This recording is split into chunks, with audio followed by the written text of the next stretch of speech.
নদী ভাঙন রোধে ২০২০ সালে দৌলতদিয়া পাটুরিয়া ফেরিঘাট আধুনিকায়ন প্রকল্প পাশ করে জাতীয় অর্থনৈতিক পরিষদের নির্বাহী কমিটি একনেক ১,৩৫১ কোটি টাকার প্রকল্পটির মেয়াদ এ বছর ডিসেম্বরে শেষ হওয়ার কথা থাকলেও আশ্চর্যজনকভাবে এখন পর্যন্ত কাজ শুরুই হয়নি।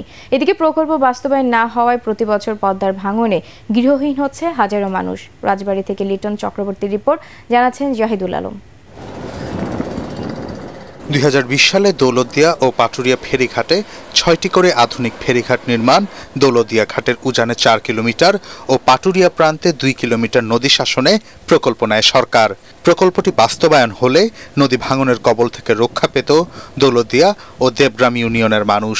তবে ৫ বছর পার হলেও প্রকল্পটির কোনো কাজই শুরু হয়নি। ফলে এসব এলাকায় নদী ভাঙন চলছেই। ভাঙন রোধে বিআইডব্লিউটিএ জিও ব্যাগ ফেললেও স্থায়ী কোনো সমাধান পাচ্ছেন না এলাকাবাসী।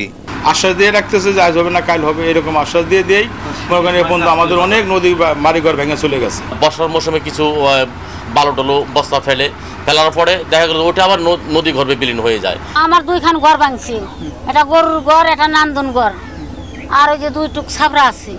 আমার এহারে গরিব মানুষ। আমি মেলা বাড়িঘর ভেঙে গেছে নদীর বর্ষার আগেই ভেঙে যাইতেছে।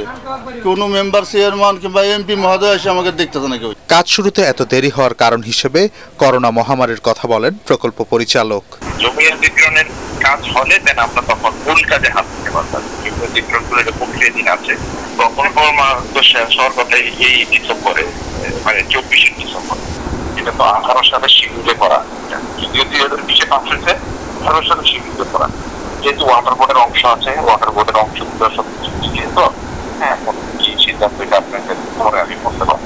নদী ভাঙন রোধে প্রকল্পটির কাজ দ্রুত শুরু করার দাবি জানান গোয়ালন্দ উপজেলার পদ্মাপাড়ার সাধারণ মানুষ। Bureau report, ATN Bangla.